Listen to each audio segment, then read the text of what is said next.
Chapter 1. Born beneath twin shadows, whispers of the beginning, drawn from the breath of the Force. The stars do not weep for the beginning, only for what must follow. Fragment of the lost holocron of Maritha wind moves across the desert like an old hymn, slow, dry, eternal. Tatooine, the forgotten scar of a forgotten war. Here, beneath the gaze of twin suns, fate curls around the bones of the innocent in the stillness of dust and heat. He is born not of man nor of love. Anakin, a name whispered into being. Not given, found. His mother bears him in silence, and when they ask of the father, she answers with emptiness. There was none, she says, her voice half sand, half faith. The midwives call it a blessing. The elders call it a sign. But the Force does not speak. It watches. The boy grows among rusted metal and harsh commands. Slavery is his lullaby. Chains are his inheritance. He does not cry, he builds. He dreams. Machines obey his hands. Creatures calm beneath his touch. Time forgets him, but destiny does not. He dreams of stars, of voices that echo from beyond the veil. Sometimes he feels them cold and kind and cruel all at once. They speak in tongues lost before the Republic knew its name. He does not understand, but he listens. Always he listens. His master, a cruel Toydarian, laughs at the strange child, but fear flickers behind his bulbous eyes. Watto cannot see the Force, but he feels its breath when the boy passes. Tools float, locks shatter. The dice fall too often in the child's favor. Anakin's mother prays, not to gods, for none have answered her. She prays to silence, the kind that might take pity on a boy who was never meant to exist. And far above, the Jedi stir. They speak of balance, a prophecy entombed in shadow, of a chosen one, born not of flesh, but of the Force itself, a virgins, a pivot around which fate may bend. But such prophecies are riddles, seeds of madness. Even the wisest dare not read them aloud, and yet the Force pulls. It reaches across time, across starfields and temples, to touch the world of sand and bone. It coils around the boy, unseen and coiling, not to nurture, but to test. One night, under the twin moons, Anakin walks alone. He stares into the sky. A sandstorm gathers at the horizon, trembling with a strange electricity. In the wind, a voice, soft, like breath through a cracked tombstone. You were made, not born. You are not one, but many. You are the balance that must break the wheel. He does not flinch. He is not afraid. His eyes, blue to blue, hold a silence beyond his years. The next day, a ship descends. A Jedi walks out, tall, bearded, carrying a truth long buried. Qui-Gon Jinn, a maverick of the Order, a believer in old things. He meets the boy. He sees his hands, his instincts, his kindness. But deeper still, he sees a storm. He tests him. The readings tremble. The midichlorian count is impossible. Beyond. Master Yoda, beyond all, the Jedi is disturbed. Hope flickers in him, but it is not pure. It is laced with dread. He was conceived by the Force, Qui-Gon says. The Council disagrees. Their eyes are heavy with fear, their hearts burdened by doctrines older than the stars. Yoda, the Grand Master, frowns not with malice, but with memory. He has seen such signs before. They do not always lead to peace. Still, the pull is too great. Qui-Gon invokes the prophecy. He dares speak its name. The chosen one will bring balance to the Force. But what is balance? A question the Jedi have never truly asked. To them, the light is balance. But the Force does not obey such absolutes. The boy is allowed to leave. Anakin stands at the edge of a sand dune, facing his mother. She kneels before him, touching his cheek. There are no tears, only silence. Will I ever see you again? What does your heart say? I hope so. Hope, a dangerous word. The first seed of attachment. He boards the ship. The engines scream. The desert recedes. In its place, a new prison, the temple. The boy watches the stars from the window. He smiles, but deep in the engine core, something whispers. Something old, something patient. The stars do not weep for the beginning, only for what must follow. Chapter 2 of Dust and Bloodlines, forgotten the echoes of old truths, hidden beneath robes and silence. Every prophecy is a mirror. The question is not what it reveals, but what we choose to see. Writings of Jedi, seer. Lost during the Mauric eclipse, the Jedi Temple stands not as a sanctuary, but as a monument to forgetting. Stone towers scrape Coruscants, endless sky, pillars of doctrine raised upon millennia of order. Within its marble halls walk beings of peace, of purpose, of pride. Their voices hum with wisdom, their hearts beat with caution. But in the lowest sanctums, behind sealed archives, lie texts they no longer read, prophecies they dare not speak.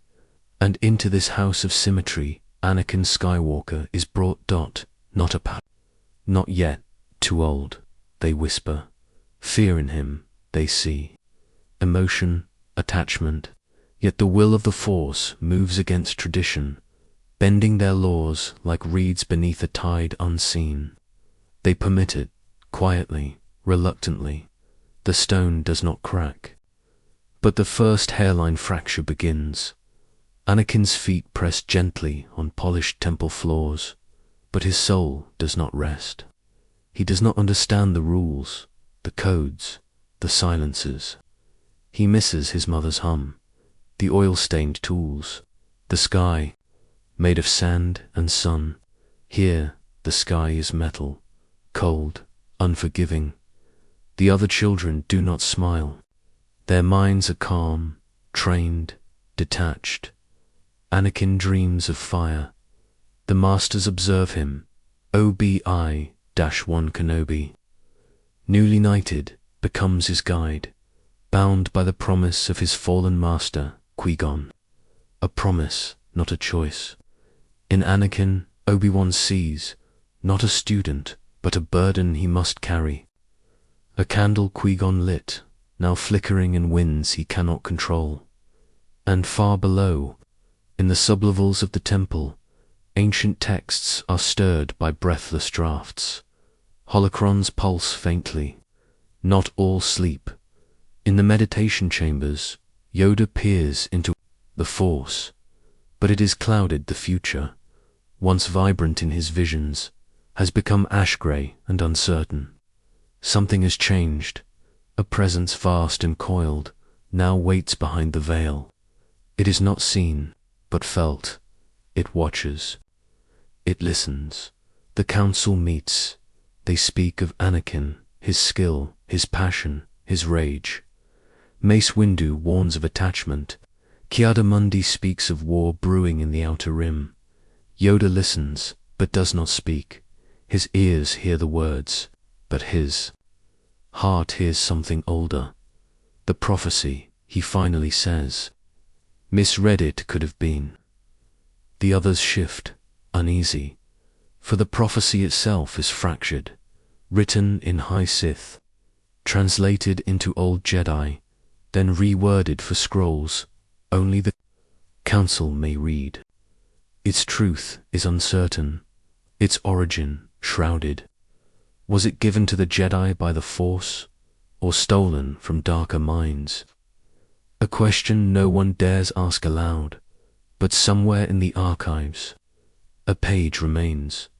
The one who will bring balance shall come. From no father, the seed of nothing, yet bearer of all burdens. Light shall rise, but not alone. Before balance, all must break. The last line is always left unspoken. Anakin feels their fear. The older he becomes, the more he senses it. They do not understand him. They praise his lightsaber form, his skill with the Force, but behind their compliments lies caution. They walk on glass. He begins to read not just the texts given to him, but those he is warned away from, the stories of Jedi who fell, not for power, but for love. Jedi who questioned the code, who sought truth beyond the Council's control. He reads of one, Darth, Revan, Jedi, Sith, Savior, traitor, the cycle of rise and fall. And Anakin wonders, is balance not unity, but war? Not peace, but destruction? One night, he dreams again. He is on a battlefield. Clones march beside him. Jedi fall. A red blade hums in his hand. Ahead of him stands a tower, black stone, crowned in flame, and inside it, a throne dot he climbs. Atop it sits a figure, cloaked in shadow, face unseen. Anakin steps forward.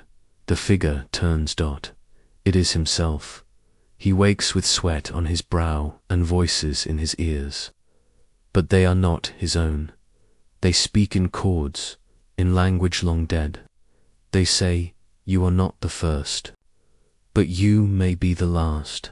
The Force is not good, not evil. It is the ocean.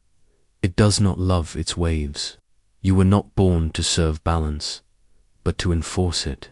And beyond the temple, in the shadows of the Republic's dying grandeur, a man watches, cloaked not in robes, but in power. Chancellor, friend, phantom, his name is Sheev, Palpatine. But once, long ago, it was whispered differently. He watches Anakin with warm smiles and soft words, but behind his eyes he sees the Stormjapter. 3. The false temple where light casts no shadow, truth often hides.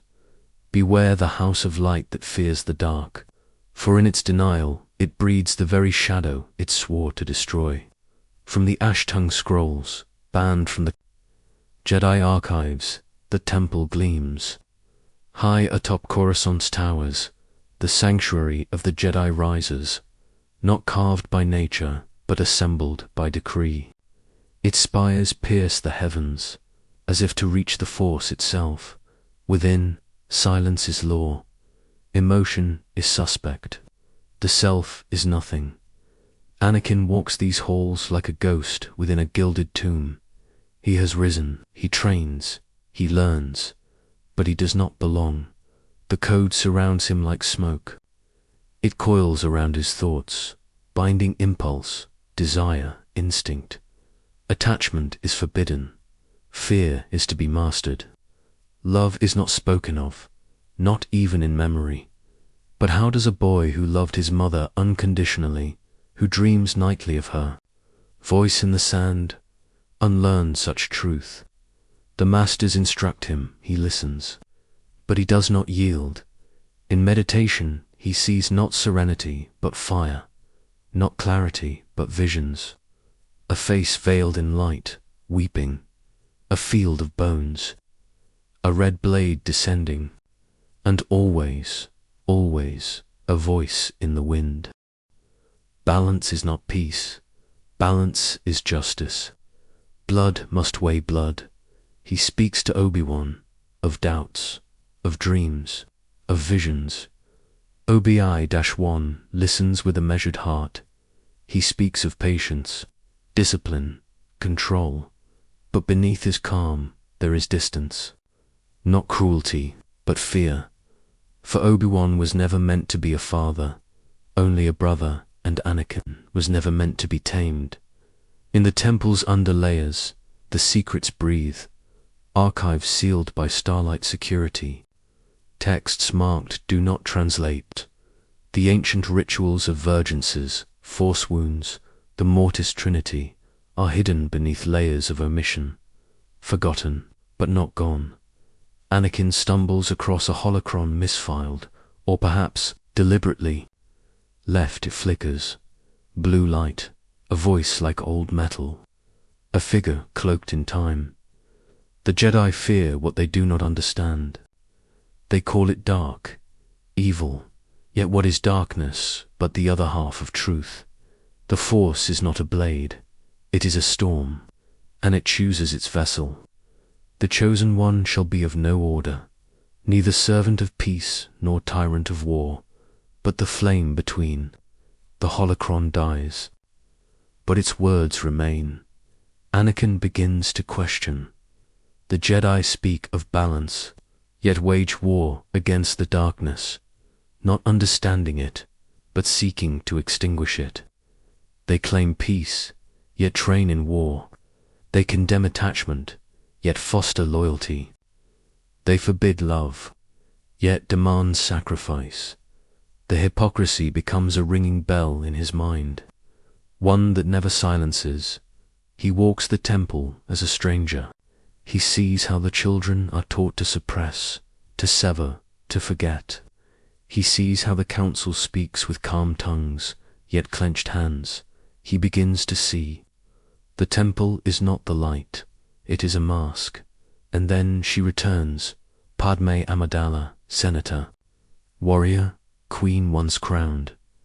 Anakin sees her again after long years. Her voice is soft, but filled with thunder. Her smile reawakens every forbidden corner of his heart. They speak as friends, as old companions, but beneath the words lies something deeper. Love, a word denied, a truth outlawed. Anakin feels its weight. Return not as weakness, but as strength. For love is why he left his mother. Love is why he protects the innocent. Love is why he breathes. And in the shadows of the galaxy's veins, war brews. The Republic teeters. Systems fall. Peace erodes. The Jedi are summoned to fight, to lead. General is a new word on their tongues, and with it, blood. Anakin is told to obey, to forget fear, to rise with the temple, but the temple does not understand him. It never did. One night, beneath the vaulting ceiling of the great hall, Anakin stares at a statue of an old master, blinded by time. His saber pointed skyward. He speaks aloud. To no one, to everyone. You tell us not to love, but how do you save what you do not love? You tell us not to fear, but how do you defend if you do not fear loss? You tell us not to feel, but what is the Force if not feeling itself? There is no answer, only silence. But in that silence, something listens. Chapter 4, Dreams of Fire. Dreams of her where love takes root, and destiny begins to burn. To love within the order is heresy, but to love outside it is damnation. Fragmented meditation, recovered from the ruins of Arsacyte, begins with a whisper, a dream, not of war, not of machines, but of her.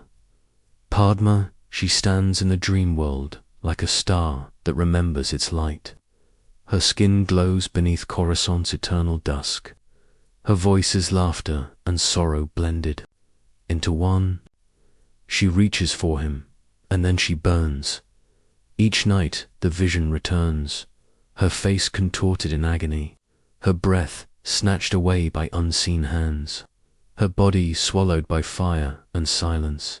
He wakes with fists clenched, skin wet with sweat, the Force turbulent around him. Something is wrong. He cannot tell the council. They would dismiss it. They would say it is attachment, fear, a disruption of inner balance. But how can he be balanced while she dies in his arms each night? The code says he must not love, but love already lives within him. Love is not a choice. It is a fact, and with love comes terror. He seeks comfort in her presence, in secret, beneath robes and shadows. Anakin finds her between Senate sessions. They speak softly, as lovers once exiled from their own souls. She too feels it, the gravity around him, the coming storm. "What is it you see?" she asks. He cannot answer, but she sees it in his eyes, the weight of 1,000 tomorrows, all twisted into one single dread. Losing her, the war worsens, systems fall, entire planets vanish under fire. The Jedi, once monks, now become warriors. Anakin leads battalions. His saber hums, not with ceremony, but blood.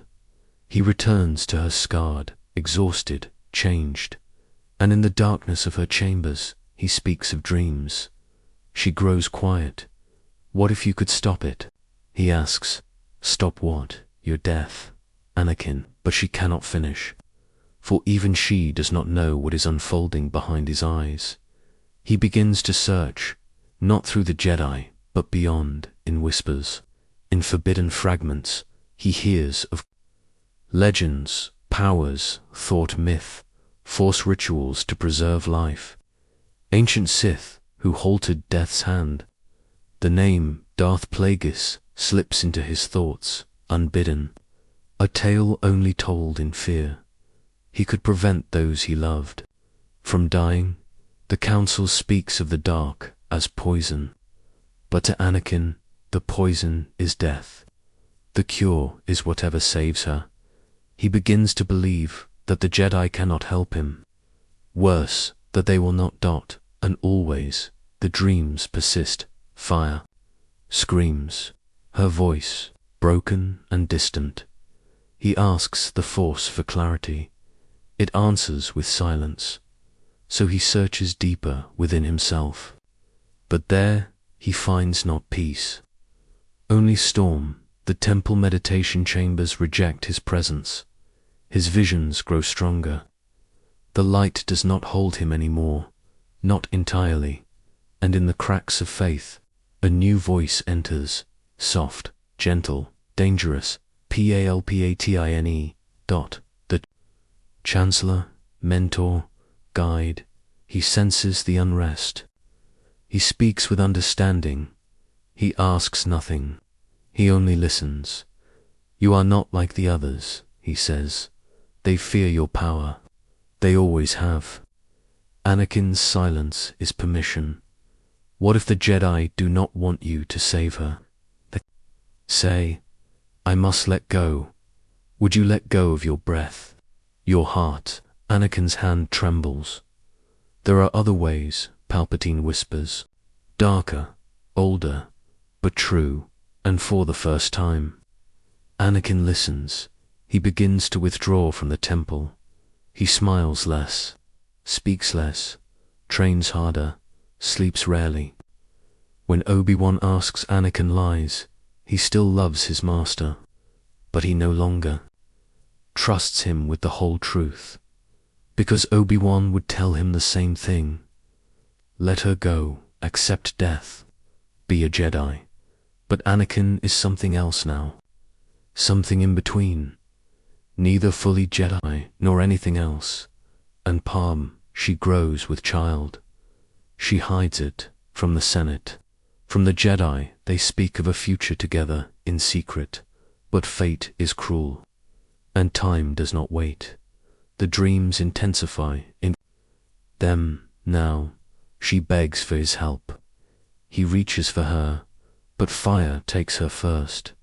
And always, always, a figure watches from the shadows, masked, cloaked in red and black flame. It is not death, it is himself. Chapter 5. The Clone Wars Unleashed, where peace fractures. and the chosen one learns the language of war. A blade that defends too long forgets it was never forged for peace. Temple fragment, sealed after the fall of Malachor, changes the galaxy. But it changes Anakin more. The clone wars ignite like wildfire, spreading from the outer rim to the core, searing the seams of the Republic. What began as political unrest becomes annihilation. Systems fall into chaos. Armies are born without mothers. Clones bred for obedience march beneath the banners of peace, and Jedi lead them. An order once bound to calm now rides into battle. Anakin becomes General Skywalker, the child of prophecy, now a commander of war. He takes to battle, like flame to kindling. His instincts, honed in survival and sharpened in fear, now blossom into power. Entire legions follow his word. Worlds are one beneath his saber. To the Republic, he is a symbol. To the Jedi Council, a necessary blade. To the people, a hero. But heroes bleed. He learns to kill, quickly, quietly, efficiently. His saber no longer deflects alone, it cuts. The line between protector and aggressor blurs. The Jedi call it defense. But death cares not for semantics. Each victory costs something invisible. Each planet saved leaves him further from who he was, and in the bloodshed, the cracks in the Jedi deepen. The Order claims non-attachment, yet their temples fill with military command. They preach peace, but reward conquest. They claim to follow the Force, yet ignore its screaming. The Council grows colder, less trusting. They keep secrets, deny requests. They begin to fear their own soldiers, not the clones, but those, like Anakin, Jedi, who win. To Isili, he sees it, he feels it. They do not trust him. Not with truth, not with command, not with destiny. But the people love him in every star system. They cheer for the hero with no fear, the general who never retreats, the man who fights not for the Order, but for them. He speaks not in calm riddles, but in action. He is not a monk, but something new, something the galaxy did not expect and cannot control. Podmal watches from afar. She pleads with him in stolen moments. You're changing, Anakin. The war is changing everything. But not like this. Don't let it take you. He kisses her to silence the fear, but her words remain in the Force. The ripple grows across distant systems. Sacred places fall. Temples forgotten by both Jedi and Sith tremble. On the edge of the outer rim, the tomb of Darth Nihilus fractures in its sleep. Whispers from Mortis stir in the dreams of mad seers.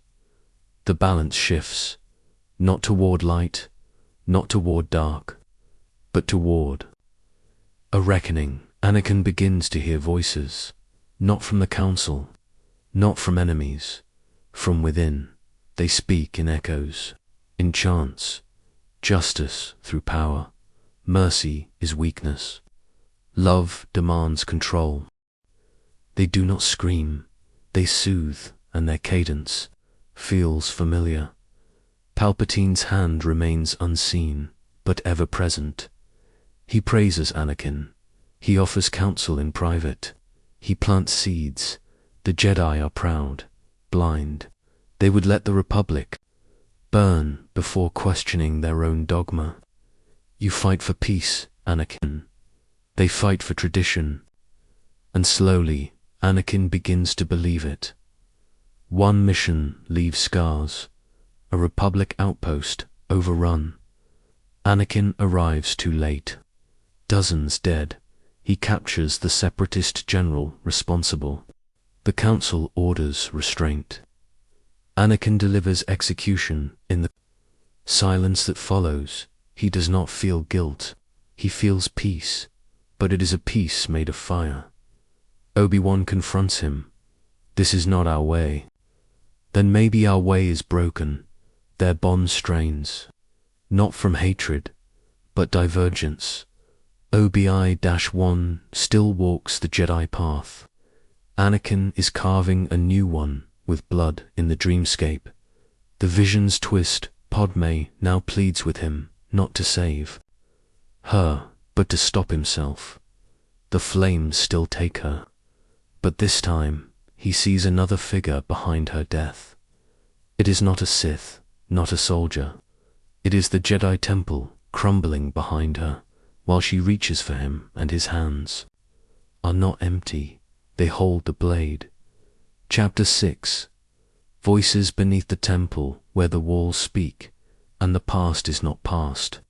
All temples rot from within, not by flame, but by silence. From the datalogues of Jedi exile, Kyelin, sealed. After her disappearance, there are places in the Jedi temple that are not drawn on maps. Lower than archives, deeper than sanctuaries. Below the foundations, buried beneath centuries of architecture and arrogance, the vaults of the forgotten Anakin finds them not through permission, but through instinct. He follows the tremble in the Force, the strange pull behind a meditation wall, a fracture in stone no one speaks of, a door once sealed, now ajar. Inside dust, silence, and the hum of memory, and voices. The room is empty, but not quiet. Holocrons float in stasis, cracked, inactive. Symbols in high Sith scrawled beneath. Jedi runes, scrolls bound in languages no longer translated. Anakin steps within, not as a Padawan, not as a Jedi, but as one chosen, not by the Order, but by something. Older he touches Aholocron. It awakens. The voice is neither living nor dead. It speaks in fragments, as though remembering itself as it speaks. This place once warned the Council. They did not listen. Balance is not light triumphant, but dark remembered. The holocron flickers. It shows visions. The temple in fire. Not a future, not a past, a cycle. Every chosen one destroys their temple. Every order is built on the ruins of the last. You are not anomaly. You are pattern. Anakin steps back. The voice does not follow. It continues. They will blame you. They always do. He returns to the surface, but he does not forget. The Jedi Council never speaks of these vaults. Obi-Wan denies their existence. Yoda simply closes his eyes. Forgotten, they must remain. Dangerous, they are. But Anakin knows the danger is not in what lies below. The danger is what was buried, and why he begins to question everything. The temple no longer feels sacred. He sees it now, not as sanctuary, but monument. The great marble columns, the stained transparisteel windows, all carved to reflect power, not truth. He studies old Jedi records, finds mention of names long erased. Jedi who questioned the code, vanished Jedi who loved, exiled Jedi who sought other paths. Condemned, and in every case, the Council calls it corruption. But Anakin sees something else, fear. He returns again to the vaults. The holocron greets him as if it waited. You have seen the fire. Now see the rot. It shows more, the original prophecy, not the one taught to younglings, not the redacted version whispered in council chambers, but the first one. In its native tongue, he who is born of no father shall rise at twilight.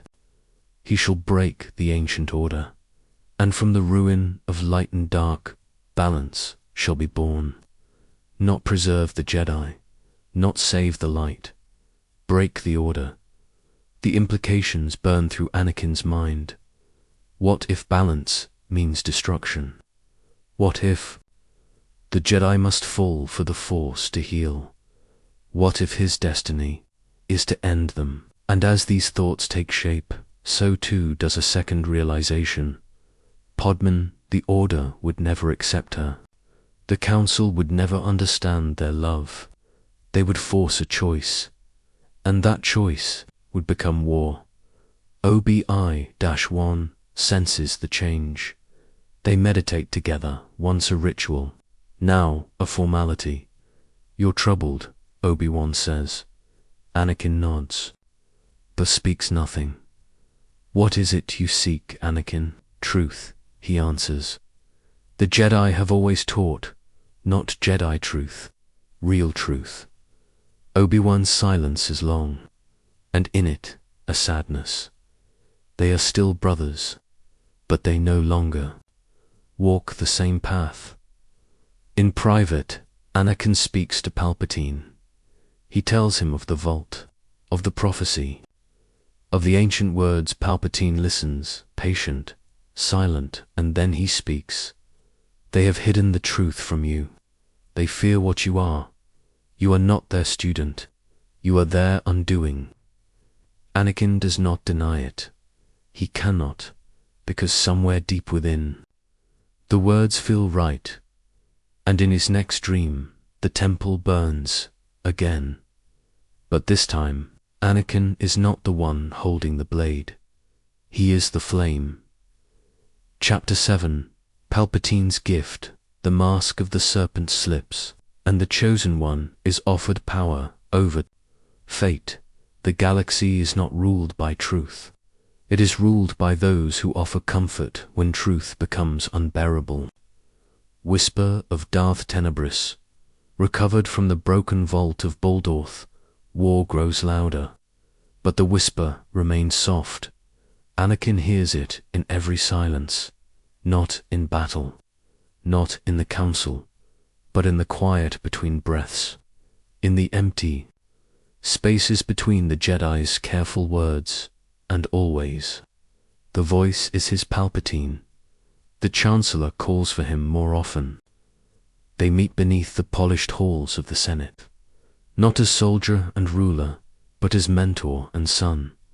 He speaks not of the Force, but of its uses, not of good, but of victory, not of justice, but of peace through control. He speaks with understanding, not judgment, and for the first time, Anakin feels seen. He confesses the dream of Podman, of fire, of loss. Palpatine listens with stillness, his voice low. "You do not fear death, you fear helplessness. You would give anything to stop it, and why shouldn't you?" Anakin's silence is an answer. "There is a legend," Palpatine says, "Darth Plagueis, the wise. He tells the tale like myth, like ritual, of a Sith who could keep the ones he loved from dying, of a power hidden, forbidden, but real. Not through unnatural sorcery he lies, but through deep understanding of the Force itself." Anakin's breath catches the Force, not as the Jedi use it, but as life and death itself. To bend, not just will, but reality. To save her, is it possible? He asks. Palpatine smiles. To those with the strength, all is possible. The Council begins to notice. They grow wary of Anakin's closeness to the Chancellor. Whispers circle the temple. Eyes turn, but mouths stay shut. They still need him, but trust cracks. They deny him the rank of master. They seat him on the council, not in respect, but surveillance. He knows it, and the seed of resentment. "Flowers, how can I be trusted to sit here," he says, "and not be trusted to know? This is an insult."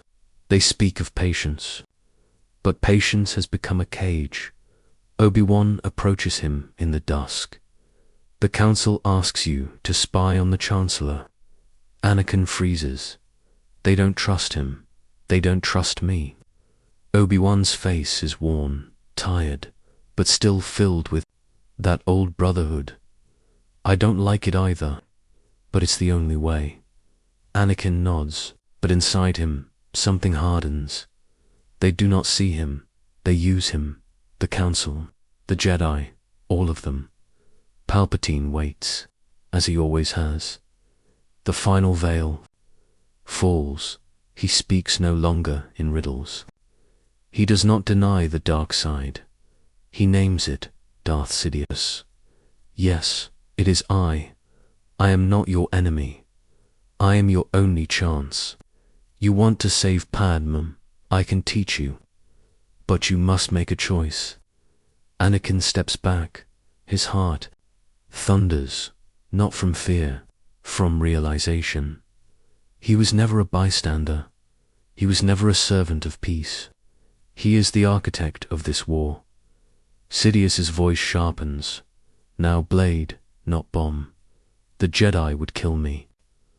Arrest me, silence me, not because I'm evil, but because I threatened their lie. You must decide. You must choose. Do you want her to live, or will you let her burn? Anakin flees the chamber, his mind in fracture. The Force no longer light or dark, but storm. He returns to the Council. To Master Windu. He speaks the truth. The Chancellor is a Sith Lord. The words hang like blades. Mace does not thank him. He does not praise him. He commands him. Stay here. Anakin obeys. For now, but the storm rises in his chest. He sees the future.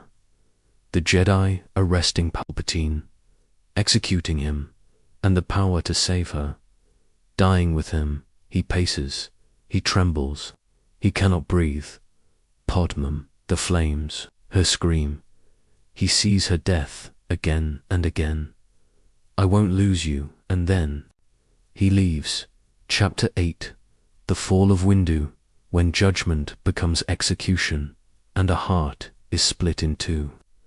There is no justice in the galaxy, only outcomes. Recovered from the ruins of the corrupted temple. Origin unknown night has fallen, but not the kind that touches sky. This is a deeper night, one the stars cannot light.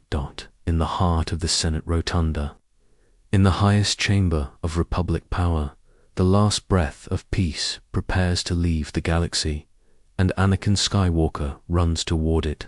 Master Windu confronts the darkness. He stands before the Chancellor, the man now unmasked as Darth Sidious, and does not flinch. 3 Jedi Masters fall in seconds, their blades legendary, their training flawless. None of it matters. The dark side moves, not with skill, but with absolute purpose. Sidious strikes like a storm held too long. Lightning screams from his fingers. His saber whirls with finality. Only Windu stands against him. The battle is fury. Glass shatters. Columns crack. The Force bends around them like wounded gravity. Windu pushes harder than he ever has. Not for victory, but survival. He sees the truth too late. The dark was never gone. It lived inside the very Republic he vowed to protect. At last Windu overpowers him. Sidious falls to the floor, blade lost. Lightning sputtering, face twisted, voice begging. The mask of the Sith slips into victimhood. Please, don't kill me. I am too weak. And Anakin enters. He sees a scene too complex for clarity. Sidious, broken, pleading, Windu triumphant. Blade raised, he must stand trial, Anakin shouts. Too dangerous, Windu replies. He controls the Senate, the courts. He's too powerful to live. Anakin's heart stammers. He hears Padme scream, not in the room but in his soul. The fire, the dream, the blade, and now, this moment, he must choose. It's not the Jedi way. He cries. Windu's eyes harden. I am the Jedi way. And in those words, Anakin sees it. They are no longer different. Not from Sith, not from each other, not from him.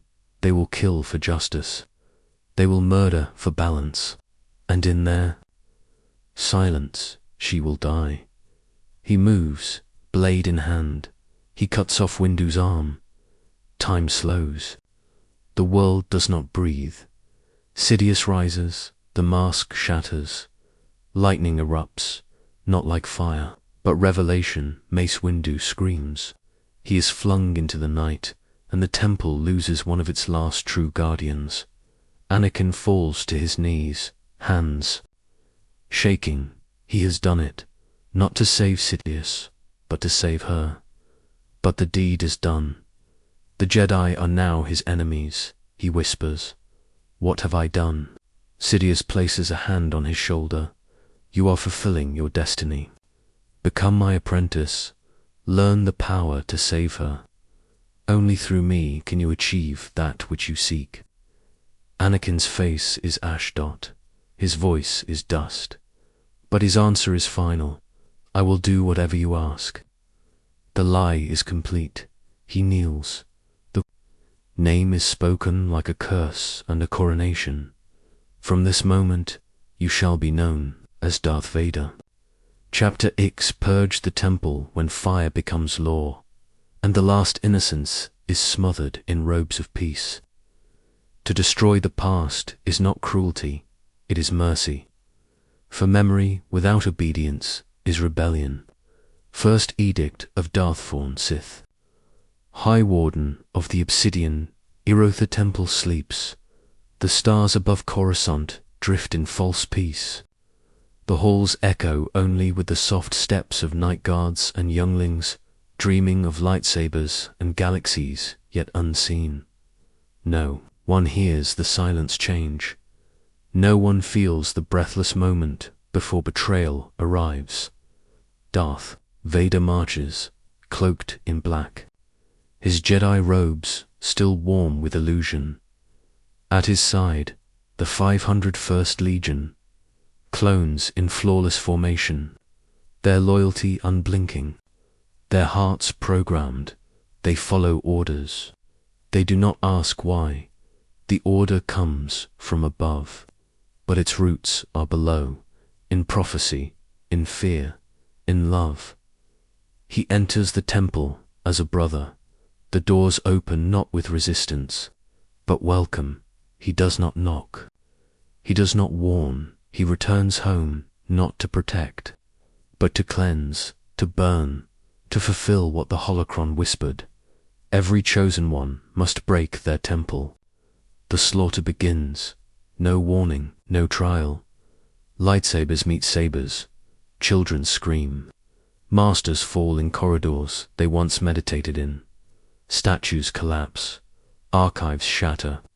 The temple, once a beacon, becomes a tomb. Anakin leads with precision.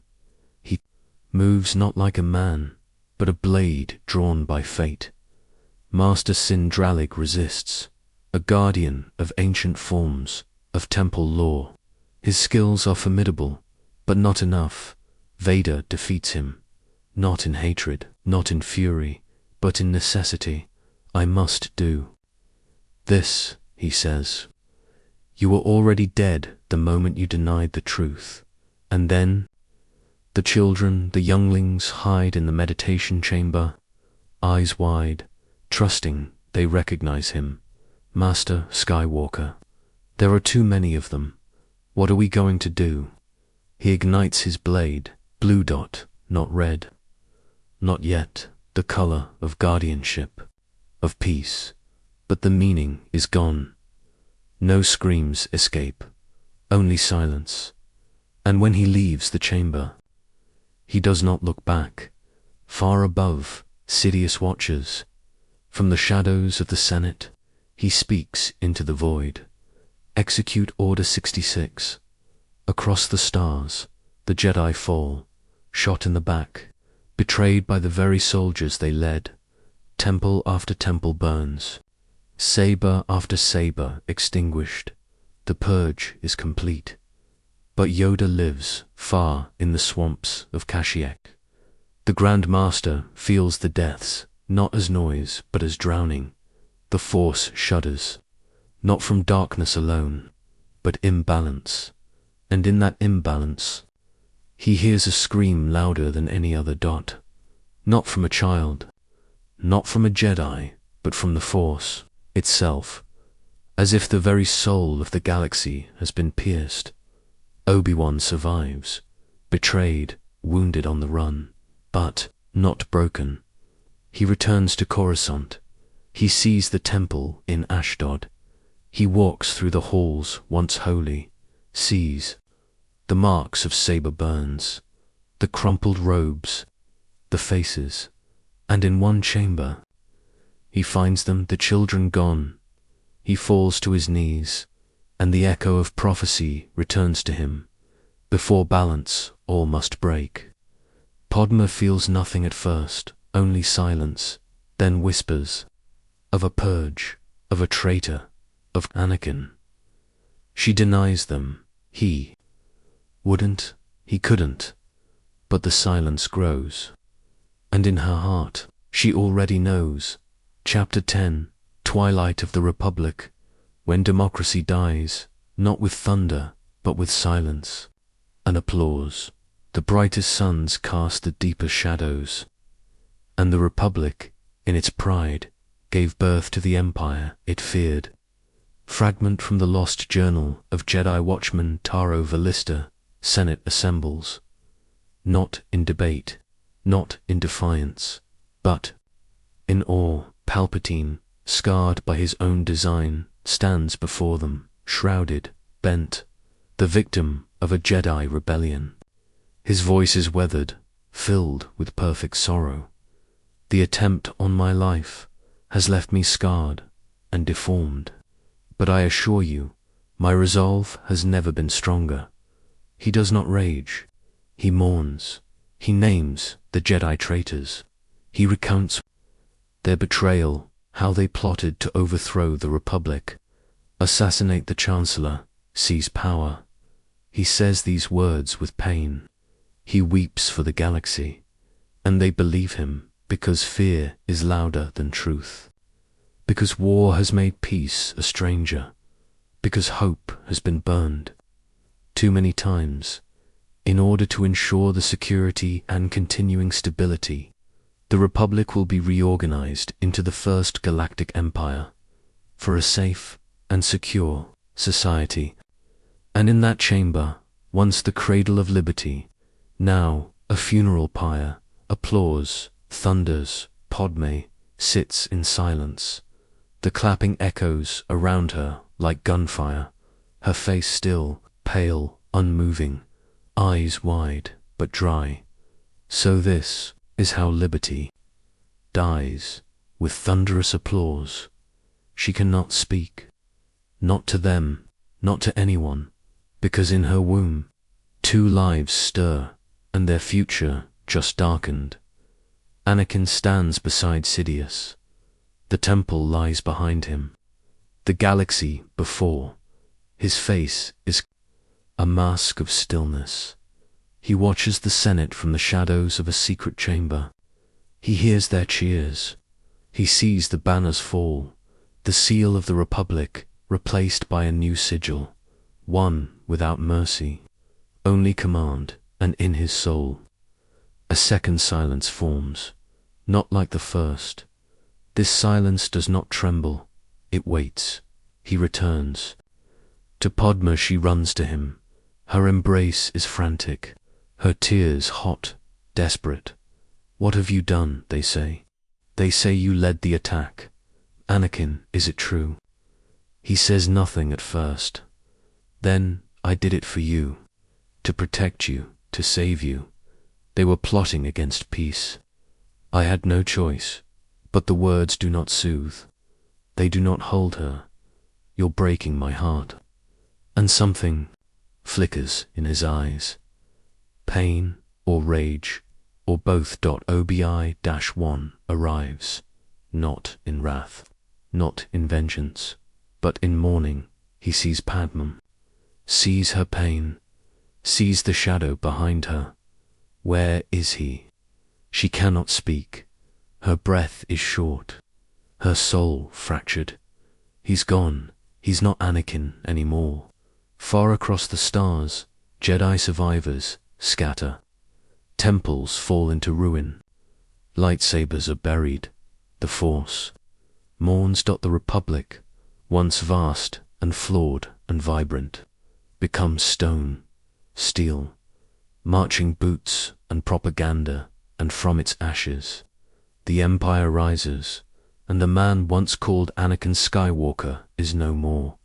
He no longer dreams of sand. He no longer dreams of his mother. He no longer dreams of her voice.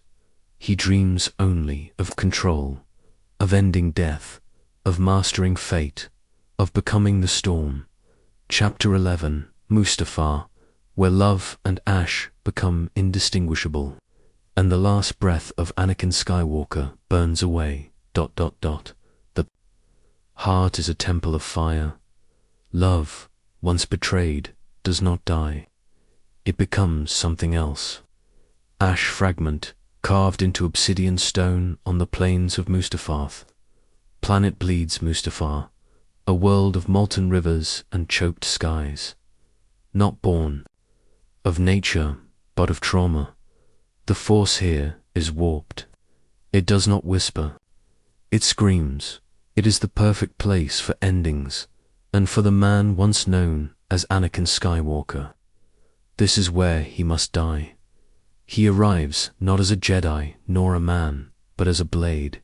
Sidious sends him to end the Separatist war, to eliminate the last leaders who fueled the Clone Wars. They greet him in relief. The war is over, they think. Peace is coming, they believe. He says nothing. He ignites his saber, blue light, red lava. The peace they imagined dies before their final screams.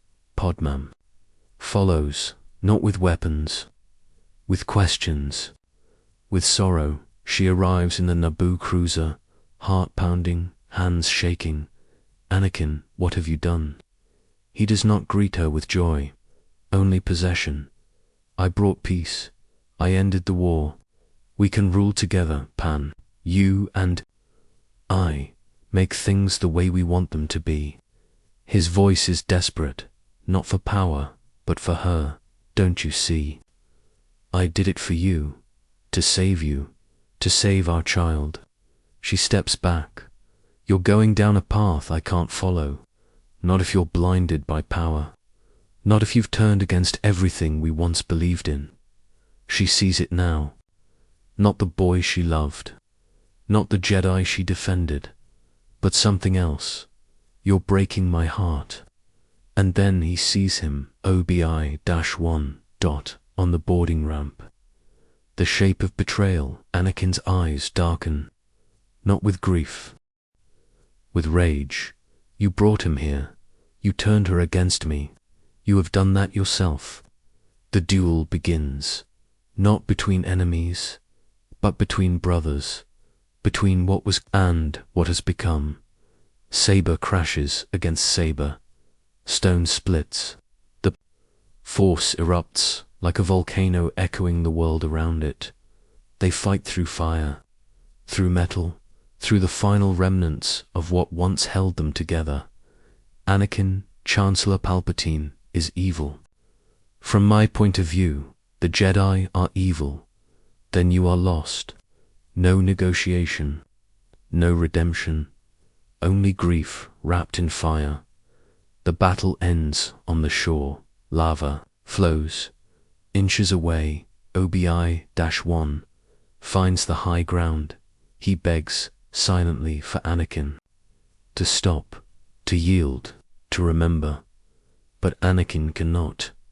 He leaps, and Obi-Wan strikes. The body lands, severed, burning, and yet not dead. You were my brother, Anakin. I loved you. But there is no love in Anakin's answer, only hatred. Hate you, his flesh burns, his eyes melt with fury. The dark side sears what is left of his soul. Obi-Wan cannot finish him. He takes the saber, Anakin's blue blade. He walks away. Padme collapses, her body alive, her will broken. The medics say she's healthy, that she should live, but she is dying.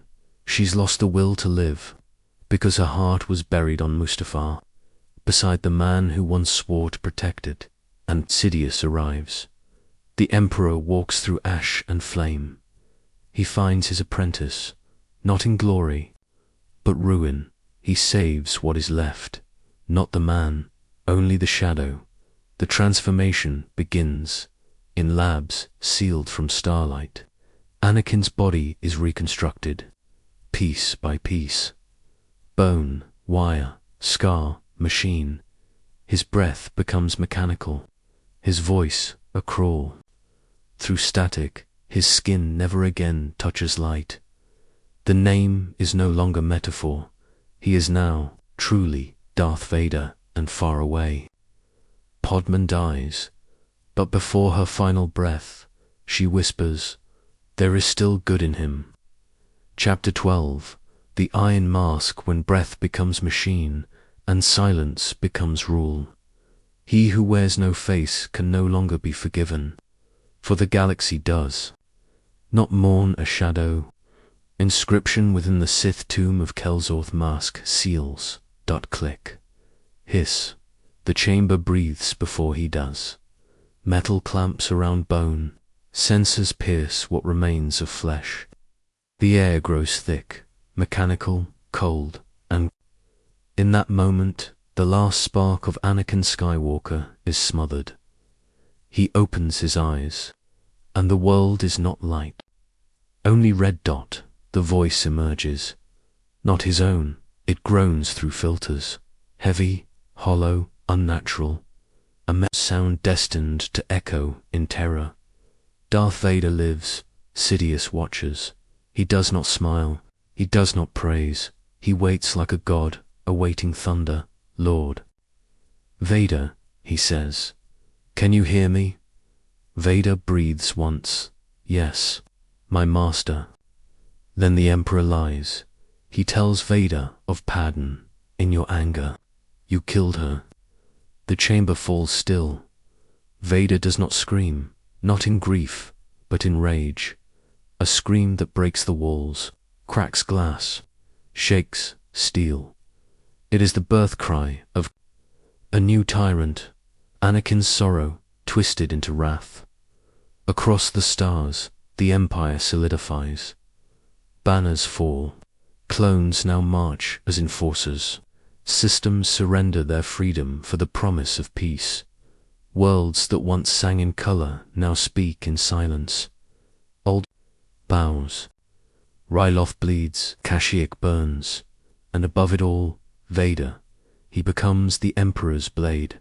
Where rebellion sparks, he snuffs it. Where Jedi hide, he hunts. The Inquisitors rise, lesser disciples of darkness, trained by fear, but none match him. He is not teacher. He is execution. The Jedi are not extinct. Yet a few remain, scattered. Some in exile, some in madness, some waiting for hope. Vader finds them. He does not offer redemption, only remembrance, followed by death. Within the suit there is no peace. He cannot feel the wind, the sun, the warmth of another's presence. The mask shows nothing. The respirator hums. His breath, a reminder of his prison. He cannot dream, and if he does, the dreams are only fire. He visits her tomb once, in secret. Padma Amidala, Queen, Senator, beloved, no words are spoken. The guards do not see who kneels. They see only the shadow, but beneath the helmet, a silence deeper than death. He begins to forget the laughter, the warmth, the blue blade. Even the sound of her voice begins to fade. All that remains is mission, and a whisper beneath every order. This is the only way to bring order. This is the price of peace. You are the chosen one. But the prophecy feels hollow now, its words twisted, its meaning lost, and deep within, somewhere even the dark cannot reach. An ember, small, distant, quiet, but not gone. Obi-Wan vanishes. No one can find him. The Emperor grows suspicious. Vader becomes obsessed, not with duty, but with memory. When I left you, I was but the learner. Now I am the master. Not yet, but soon. Chapter 13. Shadows of the Sun, where the past echoes through new blood, and the Force begins to breathe again. The shadow never dies. It moves. It waits. It whispers to the children of those it once devoured. Scroll found on the walls of the Jedi ruins of Ossus time passes, but the wound does not close. The galaxy forgets. The Jedi history rewrites itself beneath the weight of stormtroopers and silence. But the Force does not sleep. It moves in secret. It seeds the stars with hope, and in the sands of a backwater world, under twin suns too bright for dreams, a child is born into legacy. Luke Skywalker, son of the Chosen One, born not in fire, but in refuge, hidden, nameless, guarded by silence. Obi-Wan watches from afar, his beard grey, his eyes weathered, his heart fractured. He does not speak to the boy, he does not interfere, but every day he watches, waiting, hoping. Leia, Organa, twin flame, daughter of Padme, spirit of rebellion wrapped in royalty, adopted by Alderaan, raised among politicians and secrets.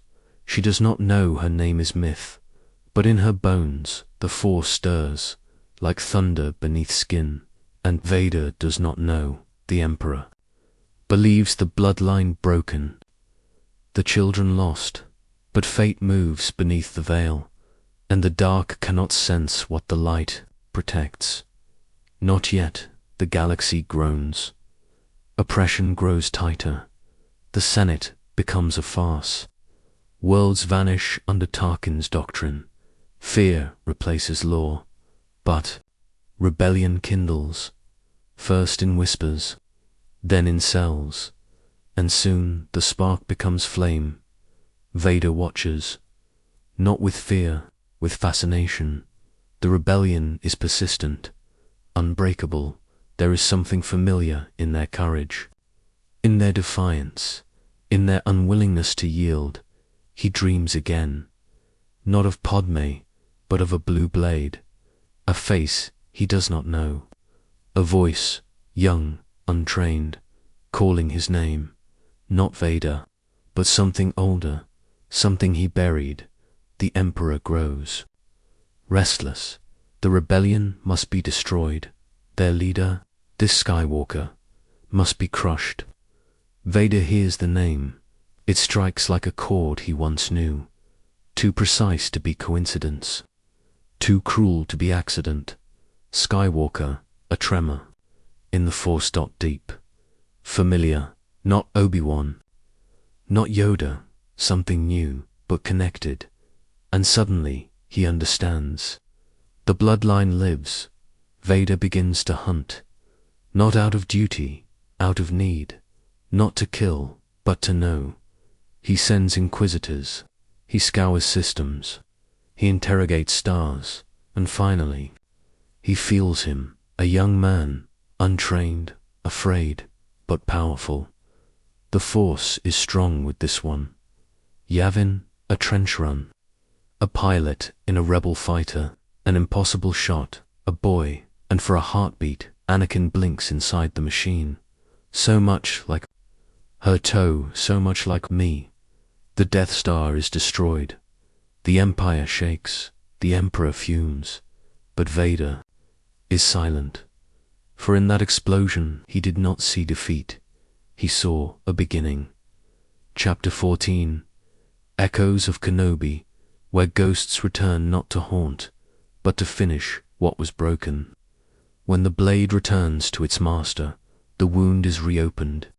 Fragment recovered from the Jedi temple vaults. Inscribed in the language of the Dai Benja Tatuan. Once again, the twin suns rise. But they do not warm. They do not forgive.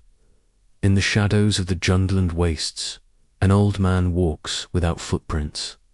Obi-1 Kenobi, once a Jedi, now a ghost. He is not forgotten, he is erased by his own hand. By time, by guilt, he speaks to no one, he scavenges, watches, waits.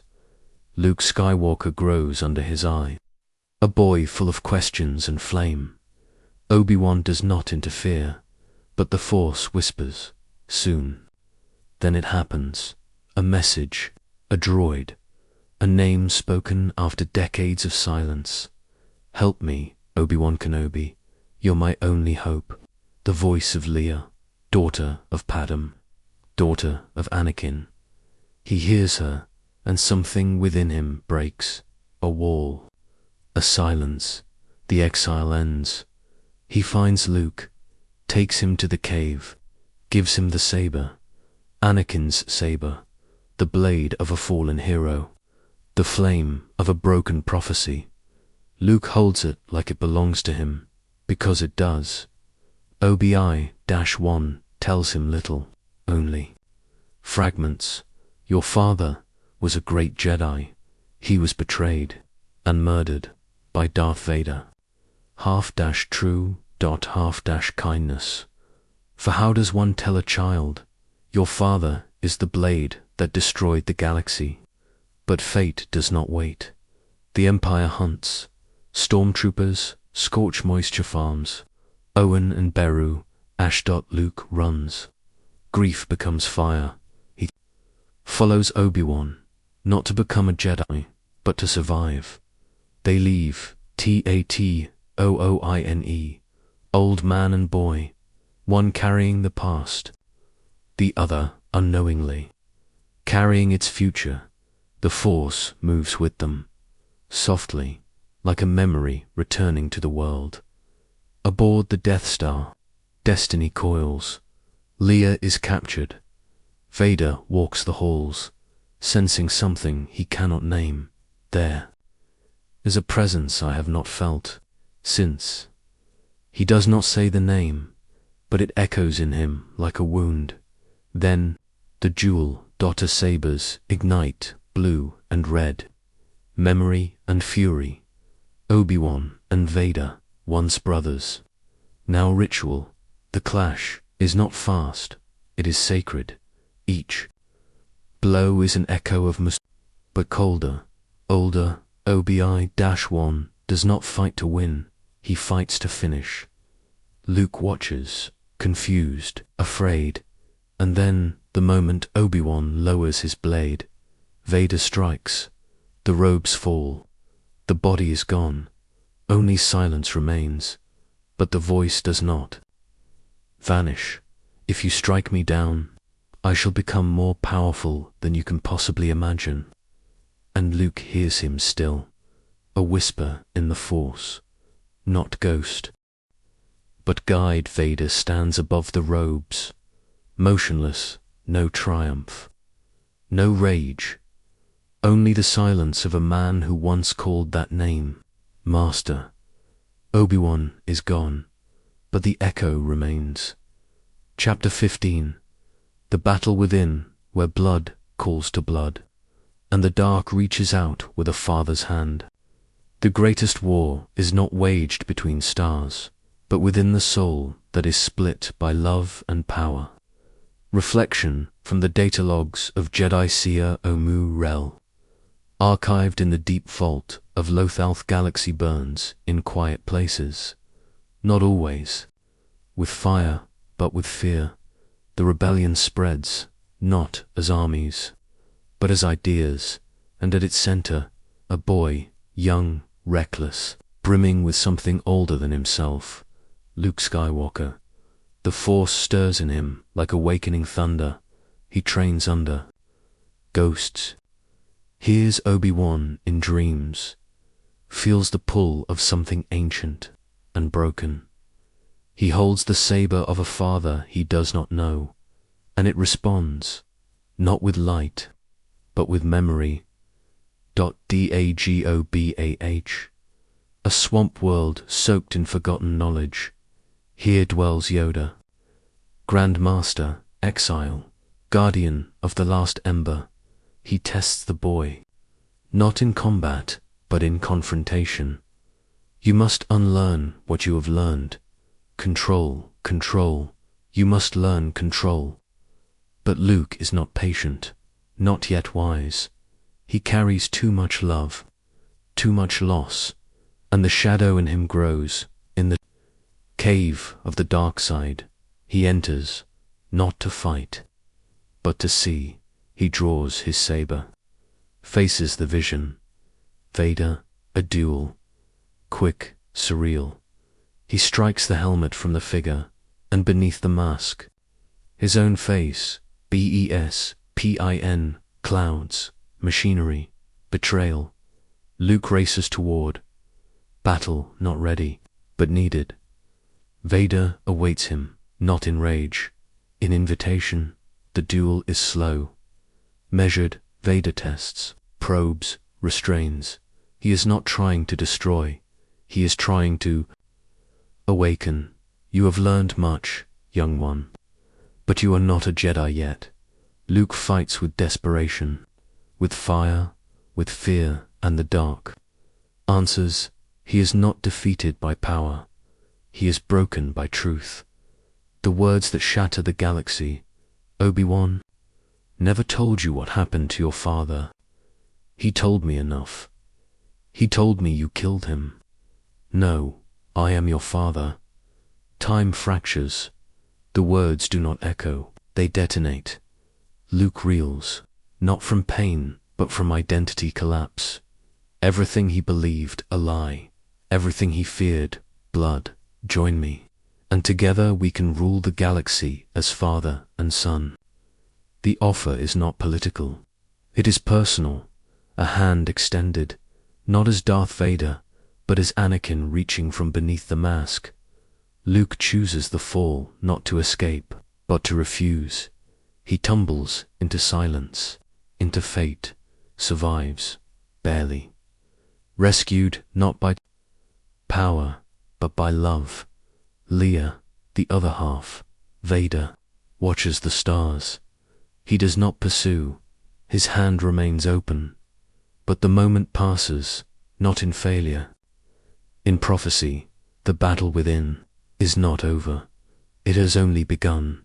For both of them, one must fall, or both must be redeemed. Chapter 16. Ender and the Echo of Light, where the final battle begins, not in war, but in the soul. Redemption is not a light that shines, but a shadow that retreats. Carving found within the ruined temple on Jedda's third moon, the galaxy prepares for ending, not one of silence, but of reckoning. The Emperor tightens his grip. The rebellion, driven to desperation, gambles on one last strike. A forest moon, a second Death Star, an unfinished weapon with a finished threat. The trap is set for them all. Luke Skywalker has changed, not older in flesh, but in spirit. He no longer seeks power, he seeks truth. He knows now his father lives, not only in armor, but in him, and it must end, one way or another. He surrenders himself, not to win, not to fight. To reach Vader brings him to the throne, to the shadow behind the war, to the voice that bent Anakin's destiny like iron. Darth Sidious, the Emperor. Sheev Palpatine, a corpse wrapped in power, a god made of rot and lightning. The Emperor smiles. Your faith in your friends is yours. Your weakness is your compassion. Luke stands tall, But the dark presses in. He watches the fleet above burn. He hears screams through the force. He feels helplessness rising, and beside him, his father, silent. Strike me down with all your hatred, and your journey to the dark side will be complete. Give in to your anger. The saber is drawn.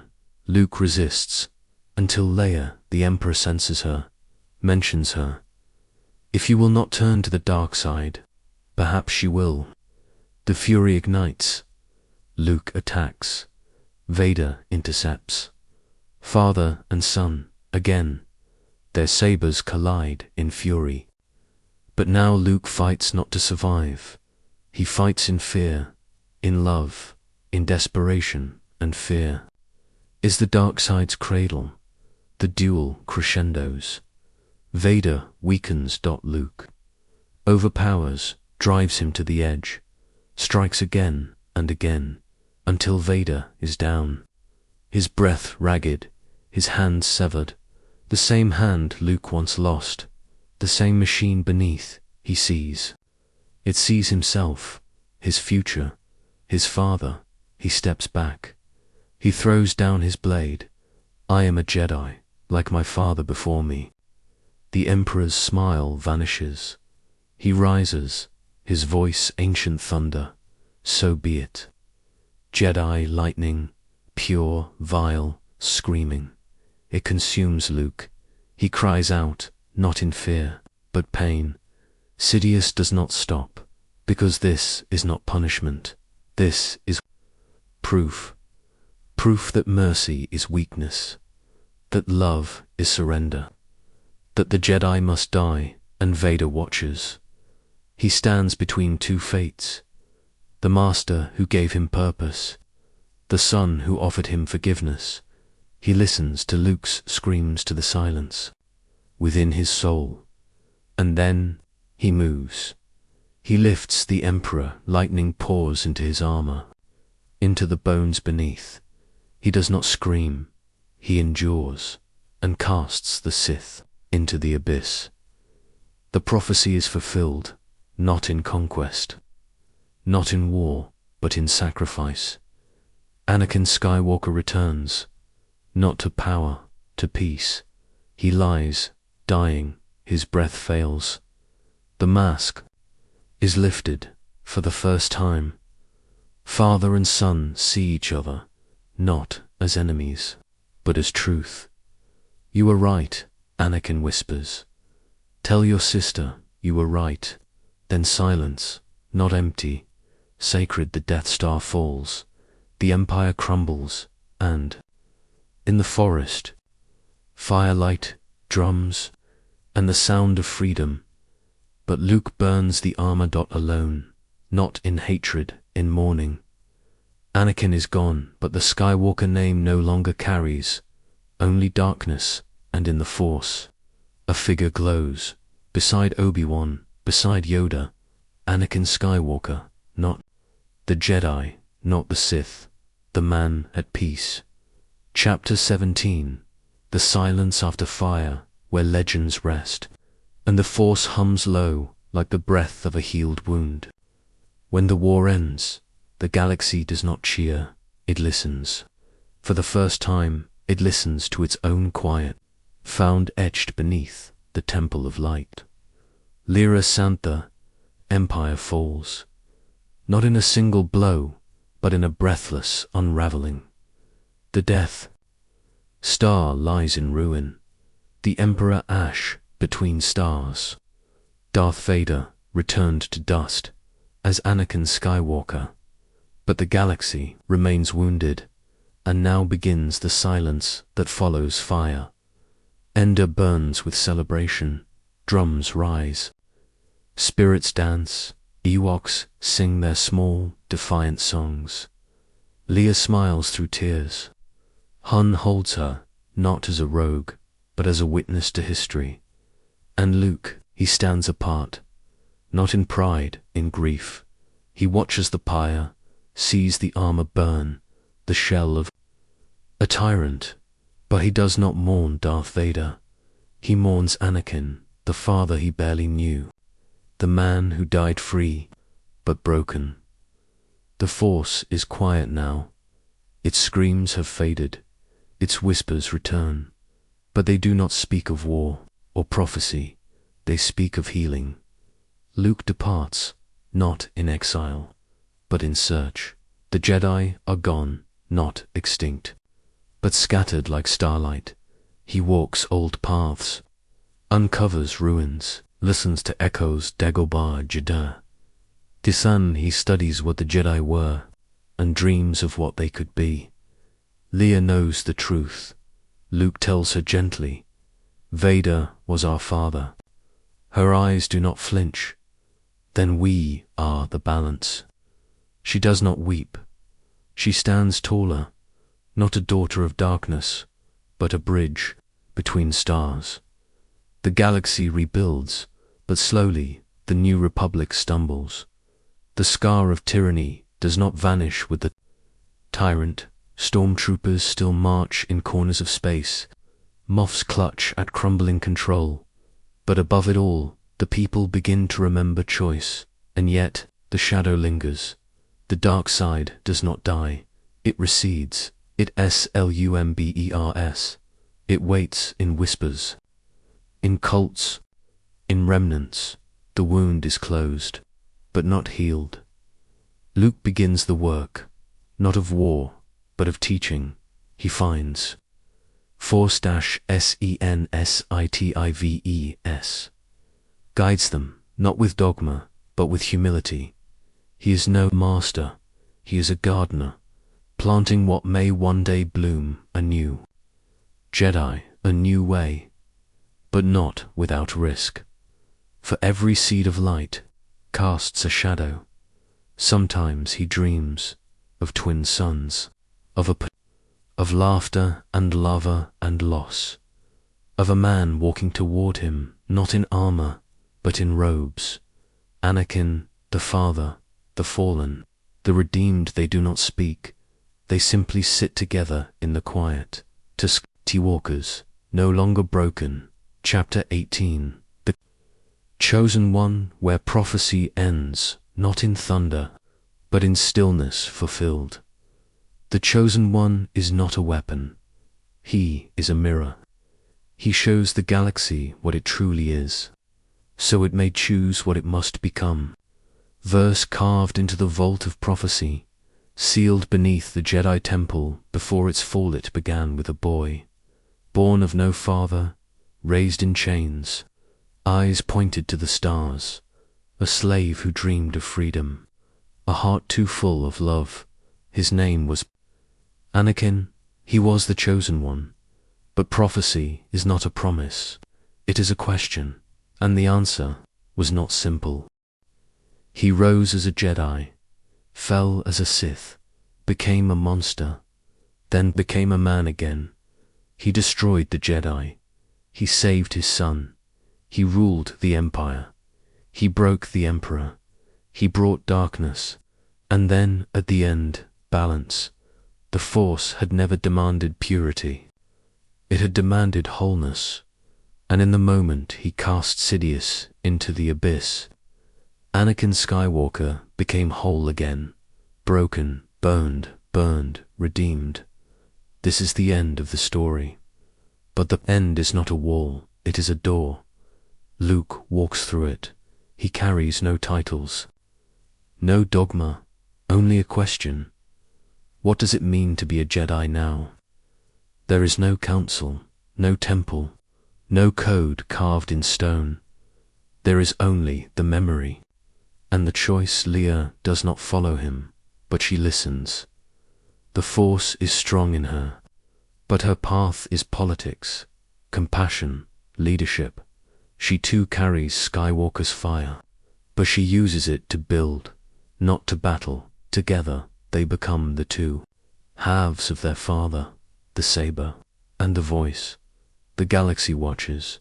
Some still fear the Skywalker name, some worship it, some whisper that another darkness will rise, and it may, but so will the light, so will the Force, for balance is not stillness, it is motion. And what of Anakin?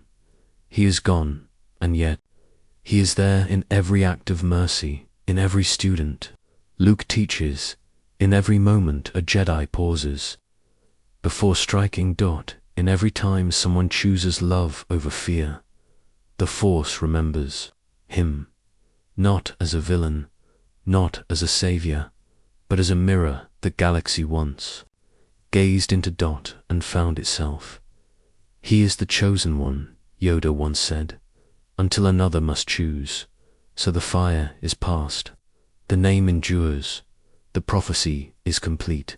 For now, thus ends the tragedy, not in loss, but in legacy, not in silence, but in breath, not in prophecy fulfilled by power, but by forgiveness.